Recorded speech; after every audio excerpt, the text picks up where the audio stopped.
나는 그날 가족에게 죽음을 선고받았다. 2018년 5월, 동생 민호가 대학을 졸업했다. 아버지는 새 벤츠키를 건네며 웃었다. 민호야, 이제 어른이니 제대로 된 차로 다녀라. 어머니는 눈물을 글썽이며 민호를 끌어안았다. 나는 옆에서 박수만 쳤다. 내가 4년 동안 장학금을 포기하고 편의점, 과외, 공장까지 뛰며 번 돈의 절반이 민호 학비로 들어갔다는 사실은 아무도 언급하지 않았다. 그날 저녁, 식탁에서 아버지가 나를 보았다.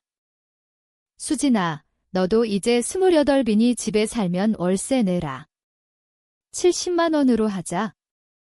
어머니가 덧붙였다.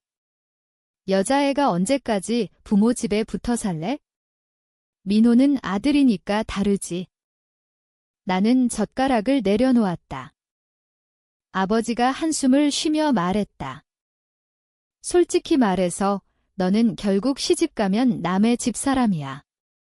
투자할 가치가 없어. 그 말은 총알이었다. 가슴 한복판을 뚫고 지나갔다.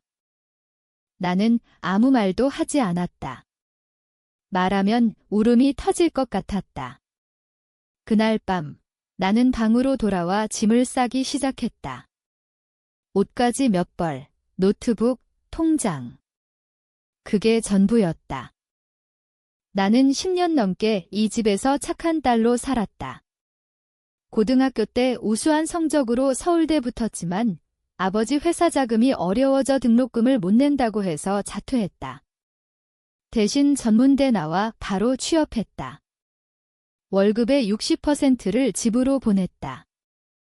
어머니가 수진이 덕에 민호 대학 보낸다며 자랑할 때마다 나는 웃었다. 속으로는 생각했다. 이게 가족이구나. 착취가 사랑으로 포장된. 하지만 그날 나는 깨달았다. 이건 사랑이 아니었다. 이건 계산이었다. 나는 투자 수익이 없는 자산이었다. 짐을 싸면서 나는 거울을 보았다. 눈이 퀭했다. 28살인데 40살처럼 보였다. 나는 속으로 중얼거렸다. 이제 끝이다. 다음 날 아침, 나는 집을 나왔다. 부모님은 출근 중이었고 민호는 새 차로 드라이브 나갔다. 나는 현관에 편지를 한 장 남겼다. 집세는 더 이상 못 내겠습니다. 나가겠습니다. 그리고 문을 닫았다. 그 소리가 내 인생의 첫 복수였다. 나는 강남 원룸 전세를 얻었다. 보증금 5천만 원은 5년 동안 모은 돈이었다. 월세 없는 곳으로 골랐다. 이제 내 돈은 내 것이다. 회사에서는 승진 심사를 앞두고 있었다. 나는 밤늦게까지 일했다. 동료들이 퇴근한 사무실에서 혼자 엑셀을 돌리고 보고서를 고쳤다. 상사가 수진 씨, 요즘 눈빛이 다르네라고 말했다. 나는 웃지 않았다. 그냥 고개만 끄덕였다. 가족은 일주일 뒤에야 연락했다. 어머니 전화. 수진아, 너 대체 어디야? 편지만 남기고 나가면 어떡해? 나는 차분히 말했다. 집세 못 낸다고 하셔서 나갔어요. 어머니가 울먹였다. 그게 무슨 소리야, 가족인데. 나는 끊었다. 그 후로 3개월 동안 연락이 없었다. 나는 그 침묵을 즐겼다. 침묵이 나를 살렸다. 나는 그 침묵 속에서 조금씩 변했다. 회사에서 나는 무서운 사람이 됐다. 실수를 용납하지 않았다. 후배가 보고서에 오타 하나 내면 바로 지적했다. 이게 당신 월급 값어치입니까? 라고 말했다. 후배가 울면 나는 미안하지 않았다. 내가 10년 동안 가족에게 착취당하며 웃었던 것처럼 이제 나는 웃지 않았다. 2019년 나는 과장으로 승진했다. 연봉이 7천만 원이 넘었다. 처음으로 내 돈으로 강남 오피스텔을 샀다. 32평, 한강 뷰 혼자 살면 넓었다. 나는 가구를 최소화했다. 침대, 책상, 옷장. TV는 없었다. 뉴스도 보지 않았다. 가족 생각이 날까봐. 가끔 민호의 인스타를 봤다. 새 차 자랑, 해외여행 사진, 여자친구와 셀카. 캡션은 항상 부모님 사랑해요. 나는 스크린샷을 찍어 폴더에 저장했다. 증거라는 이름의 폴더였다. 2020년 코로나가 터졌다. 회사 매출이 반토막 났다. 구조조정이 시작됐다. 나는 살아남았다. 오히려 팀장을 맡았다. 위에서 나를 믿었다. 내가 실수를 안 하니까. 나는 사람을 자를 때도 눈 하나 깜짝하지 않았다. 회사 사정입니다 라고만 말했다. 잘린 동료가 울며 사무실을 나설 때 나는 속으로 생각했다. 나도 이렇게 버림받았었지? 그해 겨울, 어머니가 처음으로 돈을 빌려달라고 연락했다. 아버지 회사 자금이 좀 어려워서 3천만 원만. 나는 물었다. 민호 차는 팔았어요. 어머니가 당황했다. 그건 민호가 타고 다니니까? 나는 말했다. 그럼 안 되겠네요? 그리고 끊었다. 그 후로 나는 가족 계좌를 확인할 수 있는 방법을 찾았다. 옛날에 아버지 회사 세무를 도와준 적이 있어서 은행 앱 공동 명의가 남아 있었다. 나는 그걸로 아버지 통장을 들여다봤다.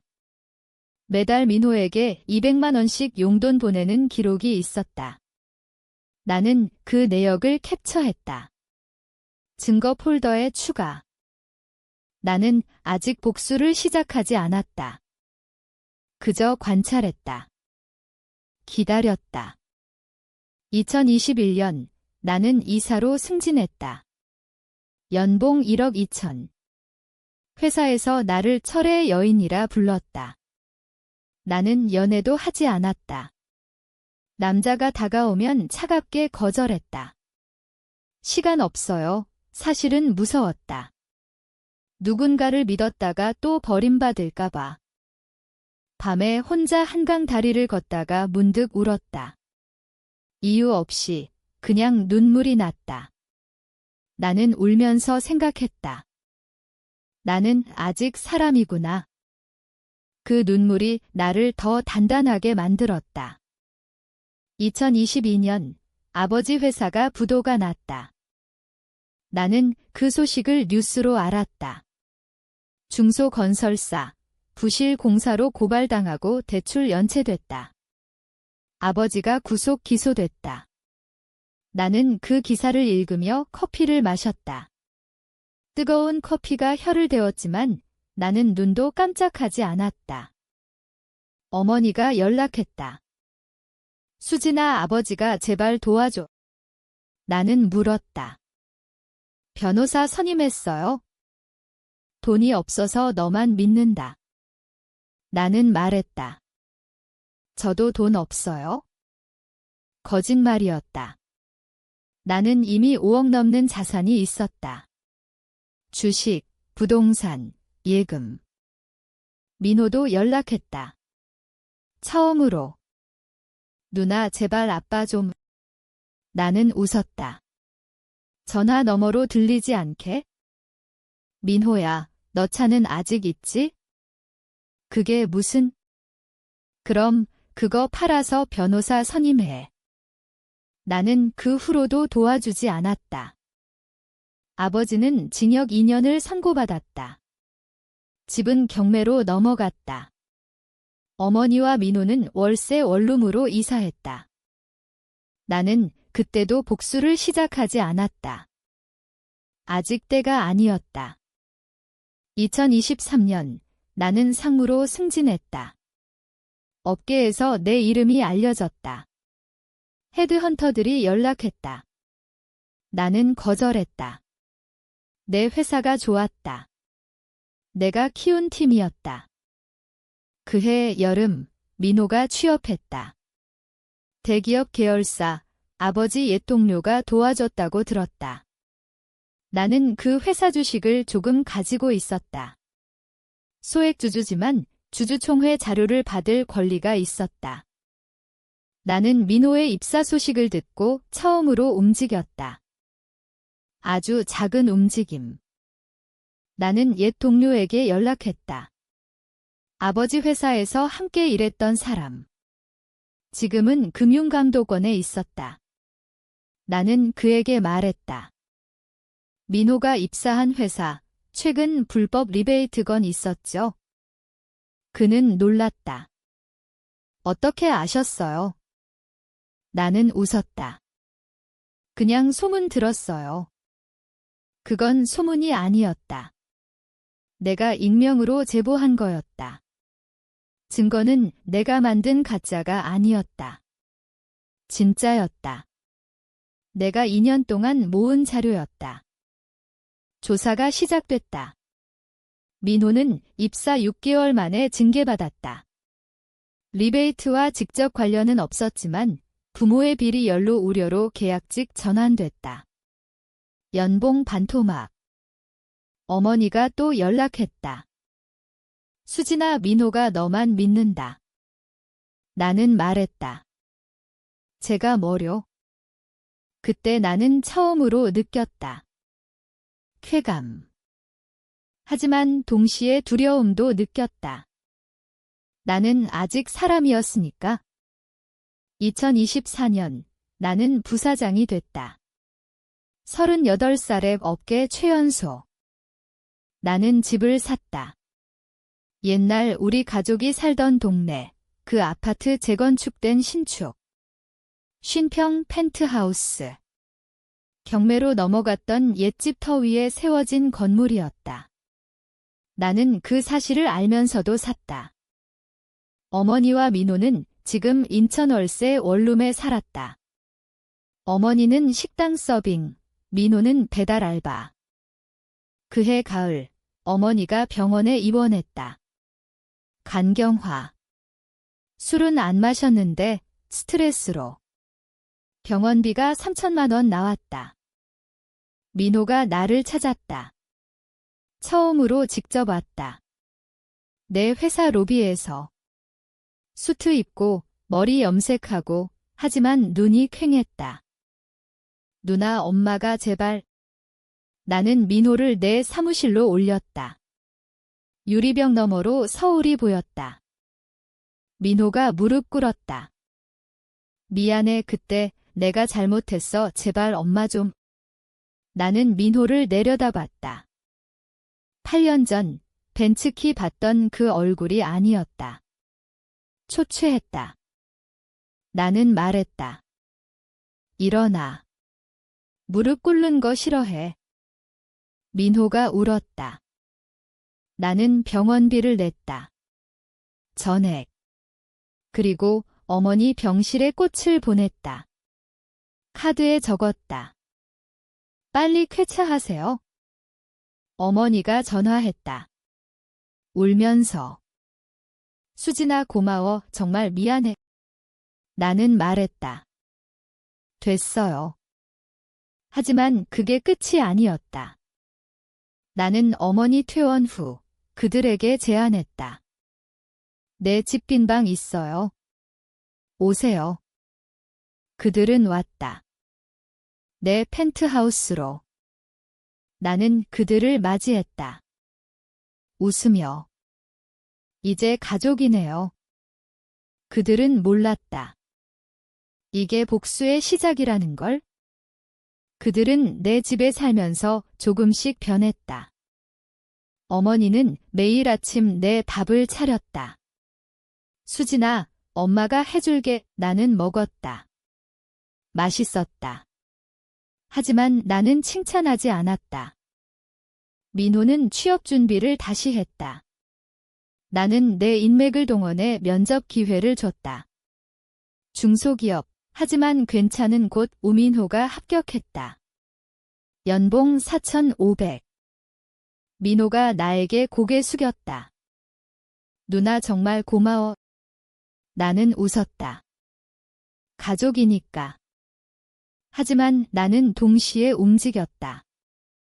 민호 회사에 익명 제보를 했다. 과거 음주운전 기록. 민호가 대학 때 내가 덮어준 사건이었다. 나는 그때 경찰서까지 가서 민호 대신 벌금 냈다. 조사가 시작됐다. 민호는 또 징계. 이번엔 해고. 민호가 집으로 돌아왔다. 멍한 얼굴로. 누나 나 또? 나는 놀란 척했다. 왜 그래? 무슨 일 있었어? 민호가 울었다. 어머니도 울었다. 아버지는 그해 말 출소했다. 나는 아버지를 데려왔다. 내 집으로. 아버지가 나를 보았다. 수진아, 미안하다. 나는 말했다. 괜찮아요. 나는 아버지에게 일자리를 줬다. 내 회사 경비. 최저임금. 아버지는 매일 제복 입고 출근했다. 나를 보면 90도 인사했다. 나는 그 모습을 보며 밥을 먹었다. 맛있었다. 하지만 밤에 혼자 있을 때 나는 거울을 보았다. 내 눈이 무서웠다. 나는 속으로 물었다. 나는 아직 사람이 맞나? 2025년 겨울, 모든 게 끝났다. 나는 가족에게 말했다. 이 집 내가 팔 거예요. 해외 발령 났어요. 거짓말이었다. 어머니가 울었다. 수진아, 우리 어떻게? 민호가 말했다. 누나 제발. 아버지가 말했다. 수진아, 우리가 잘못했어, 용서해줘. 나는 그들을 보았다. 8년 전 나를 버렸던 그 얼굴들. 나는 말했다. 집세 내세요. 월 200만 원. 침묵이 흘렀다. 나는 계속 말했다. 못 내면 나가셔야죠. 어머니가 무릎 꿇었다. 민호도. 아버지도. 나는 그들을 내려다봤다. 유리창 너머로 서울 야경이 반짝였다. 나는 속으로 생각했다. 이게 복수구나. 하지만 기쁘지 않았다. 텅 비었다. 나는 문을 열었다.